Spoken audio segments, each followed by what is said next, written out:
एक गांव में एक बूढ़ी माता थी। वो अपने 2 बेटे और 2 बहुओं के साथ रहा करती थी। बूढ़ी माता शिव जी के बहुत बड़ी भक्त थी। वो हमेशा मंदिर में पूजा पाठ करने जाती, शिव भक्ति में लीन रहती और कहीं पे भी शिव चर्चा होता तो वहाँ चली जाती। जाते समय हमेशा अपनी बहुओं से कहती कि 5 रुपए दे दो, शिव जी को प्रसाद चढ़ानी है। बहुएं 5 रुपए दे तो देती, पर उन्हें बहुत गुस्सा आता कि माँ जी काम तो कुछ करती है नहीं।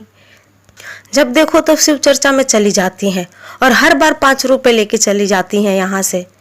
इनको समझ नहीं आता कि 5 रुपए हर बार कहाँ से आते हैं। जब देखो पैसे बर्बाद करने के चक्कर में लगी रहती हैं। पर बूढ़ी अम्मा को तो ये मालूम ही नहीं था कि ये बात उनकी बहुओं को पसंद नहीं है। बहू गुस्सा होती, मन में कुढ़ती, पर सामने से बूढ़ी माता को कुछ नहीं कह पाती थी। एक बार उन दोनों बहुओं ने प्लान बनाया कि क्यों ना माँ जी को हम लोग कहीं और छोड़ आए। एक तो इस बुढ़िया से पीछा छूटेगा और रोज जो ये 5 रुपए बर्बाद करती है वो भी हमारा बच जाया करेगा। ऐसा सोचकर उन लोगों ने अपने पतियों से कहा कि हम लोग हरिद्वार घूमने जाना चाहते हैं और हम सोच रहे थे कि माता जी को भी अपने साथ ले जाएं। तो उनके पतियों ने कहा ठीक है, ये तो अच्छी बात है, तुम लोग भी जाओ और माँ को भी तीर्थ यात्रा करा लाओ। दोनों बहुएं अपनी सास को लेकर हरिद्वार पहुंच गईं। हरिद्वार में जब गंगा स्नान के लिए लोग गए तो बहुओं ने जानबूझकर ऐसा जगह चुना जहां पे बहुत कम लोग थे और वहां पर किसी का एक दूसरे पर ध्यान नहीं जा रहा था, क्योंकि सब लोग एक दूसरे में मगन थे। एक तो वहां ज्यादा भीड़ नहीं थी, कुछ लोग थे जो अपने आप में लगे पड़े थे। बहुओं ने मौका देखते ही बूढ़ी अम्मा को गंगा जी में धक्का दे दिया। बूढ़ी अम्मा तैरना जानती नहीं थी, सो डूब गई उसमें। बहुओं ने सोचा चलो माँ से पीछा छूटा और वापस घर आ गई। घर आकर उन लोगों ने खूब ड्रामे किए, रोना धोना खूब मचाया कि माँ जी डूब गई, हम क्या करें। हमने तो बहुत कोशिश की माँ को बचाने की, पर माँ जी को हम बचा ना पाए।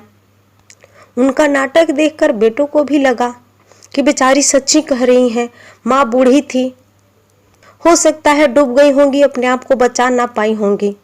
कुछ दिनों तक उन्होंने माँ के मरने का नाटक किया। उनके लड़के तो यही सोच रहे थे कि इनको मेरी माँ का मरने का बहुत ज़्यादा दुख है, बहुत ज़्यादा गम है, पर उन्हें क्या पता कि ये सारी कारस्तानी तो उन्हीं दोनों की है। लड़कों ने अपनी माँ का श्राद्ध किया, उनकी 13वीं की और फिर अपने कामों में लग गए। लेकिन इधर एक चमत्कार हो चुका था। भोलेनाथ ने उस बूढ़ी माता को बचा लिया था। जब बूढ़ी माता गंगा जी से निकली तो उनके एक हाथ में सोने से भरा घड़ा था और दूसरे हाथ में चांदी से भरा घड़ा था। उस माता जी ने हरिद्वार में भोलेनाथ का दर्शन किया और अपने घर को लौट आई। रात को 12 बज गया था उन्हें घर लौटते लौटते। जब उन्होंने दरवाजा खटखटाया तो रात को बेटे बहू ने सोचा कि इस टाइम कौन आ सकता है।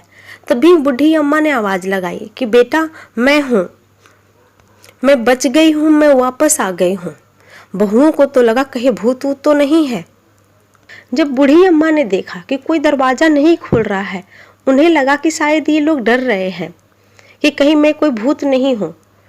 तब बूढ़ी अम्मा ने कहा कि डरो मत, मैं जिंदा हूँ, मुझे कुछ नहीं हुआ है, भोलेनाथ की दया से मैं बच गई हूँ। बेटों ने जब सुना तो जल्दी जल्दी से जाके दरवाजा खोला। अपनी माँ को देखकर वो बहुत खुश हुए। बूढ़ी अम्मा के हाथ में जब उन लोगों ने सोने से भरा घड़ा और चांदी से भरा घड़ा देखा तो वो बहुएं भी सोचने लगी कि अब तो ये माँ जी हमें देंगी नहीं, क्योंकि हमने खुद माँ जी को धक्का दिया था। और अगर माँ जी ने हमारे पतियों को ये बता दिया कि हम लोग जानबूझ के माँ जी को गंगा जी में धक्का दे दिए थे, तो वो तो हमें जान से मार देंगे। वो भागती हुई अपनी सास के चरणों में गिर गई, माफी मांगने लग गई और उन्होंने कहा कि माँ जी प्लीज आप मेरे पतियों को ये ना बताइएगा कि हमने जानबूझ के आपको धक्का दिया था और हमें माफ कर दीजिए।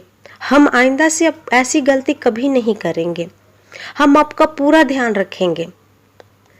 एक तो उनको अपनी जान का डर था कि कहीं हमारे पतियों को पता चल गया तो हमें घर से निकाल देंगे या हमें जान से मार देंगे, और दूसरे उनको उस धन की भी लालच थी जो बूढ़ी माता अपने साथ लेके आई थी।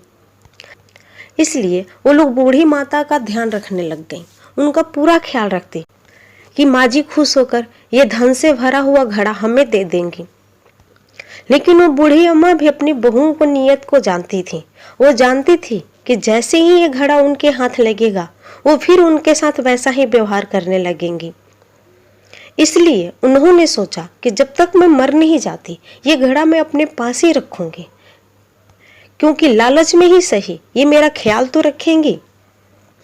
इधर उन बहुओं ने सोचा कि जैसे माँ जी को हम धक्का दे करके आए थे तो माँ जी सोने से और चांदी से भरा घड़ा लेके आई हैं, वैसे ही अगर हम अपने अपने माँ को भी गंगा जी में धक्का दे आएंगे तो हमारी माँ भी सोने से भरा घड़ा और चांदी से भरा घड़ा लेकर के आएगी और हमारे मैके में भी धन की कोई कमी नहीं होगी। ऐसा सोचकर वो दोनों अपनी अपनी माँ को लेकर हरिद्वार गए और वहां पर जाकर उन लोगों ने अपनी माँ को भी धक्का दे दिया और वापस आकर वही ड्रामे करने शुरू हो गई कि माँ हमारी डूब गई, हमारी माँ डूब गई।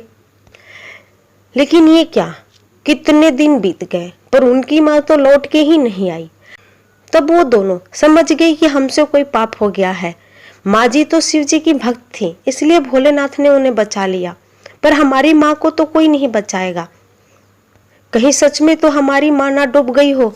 ये सोचकर वो बूढ़ी माँ के पास दौड़ी हुई गई, उनके चरणों में गिर के कहने लगी, माँ जी आप तो शिव जी की भक्त हैं, भोलेनाथ तो आपकी हर मनोकामना पूरी करते हैं, जो आप चाहती हैं वो होता है। माँ जी हमारे माँ को भी बचा लीजिए, भोलेनाथ से कहिए कि हमारी माँ को भी वो वापस जिंदा लौटा दे। उस बूढ़ी अम्मा को अपने बहुओं को इस हालत में रोते हुए देखकर दया आ गई और उन्होंने भोलेनाथ से प्रार्थना की। भोलेनाथ ने भी उस बूढ़ी अम्मा की प्रार्थना सुन ली और उन दोनों औरतों को वापस लौटा दिया।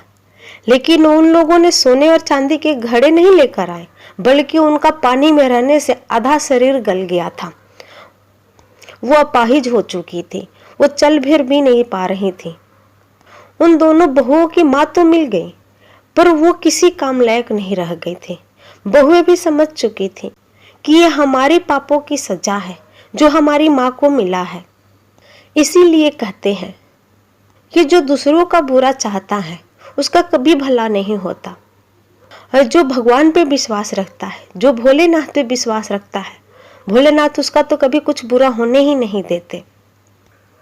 तो हे भोलेनाथ, जैसे आपने उस बूढ़ी माता की रक्षा की, जैसे उनका ख्याल रखा, वैसे हमारे सारे भक्त जनों का, सारे शिष्य जनों का ख्याल रखना। हर हर महादेव। अगर आपको ये कहानी पसंद आई हो तो प्लीज़ मेरे चैनल को लाइक करें, सब्सक्राइब करें और शेयर करें, और हाँ, कमेंट करना बिल्कुल न भूलें। Thank you very much.